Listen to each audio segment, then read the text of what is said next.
নির্বাচনের প্রস্তুতির কথা বলে মিয়ানমারে গঠিত হল অন্তর্বর্তীকালীন সরকার, কিন্তু যার নেতৃত্বে আছেন খোদ সেনাপ্রধান মিন অং হংলাইন। তিনি আগে থেকেই দেশের ক্ষমতায়। বিশ্লেষকরা বলছেন এটি আসলে পুরনো শাসন ব্যবস্থাকেই নতুন মোড়কে উপস্থাপনের চেষ্টা।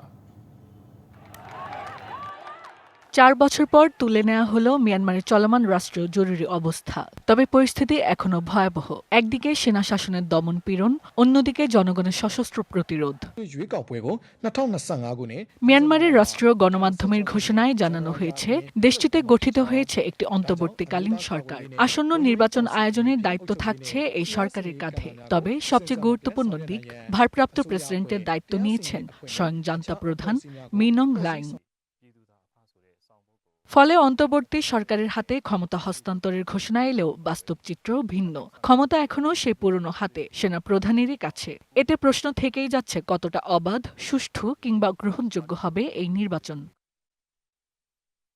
সিএনএনের এক প্রতিবেদনে বলা হয়েছে, দেশজুড়ে চলমান গৃহযুদ্ধের ফলে কার্যত 2 ভাগে বিভক্ত হয়ে পড়েছে মিয়ানমার। শিয়া বাটার ও ভিটামিন ই সমৃদ্ধ লিলি হালাল বিউটি সোপ, তারুণ্যময় উজ্জ্বল ত্বকের জন্য।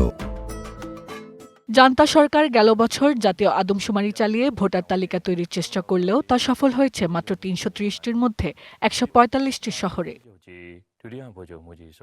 অ্যামনেস্টি ইন্টারন্যাশনালের রিপোর্ট অনুযায়ী গত 4 বছরে সেনাবাহিনীর হাতে নিহত হয়েছে অন্তত ৬,০০০ মানুষ, বন্দী ২০,০০০-এরও বেশি, বাস্তুচ্যুত প্রায় ৩.৫ মিলিয়ন। ফলে এই নির্বাচনকে নাটক হিসেবে দেখছে আন্তর্জাতিক মহল।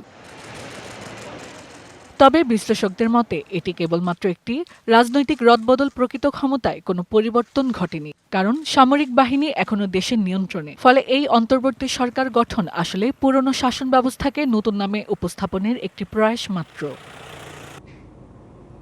Hasna Akter, DBC news desk.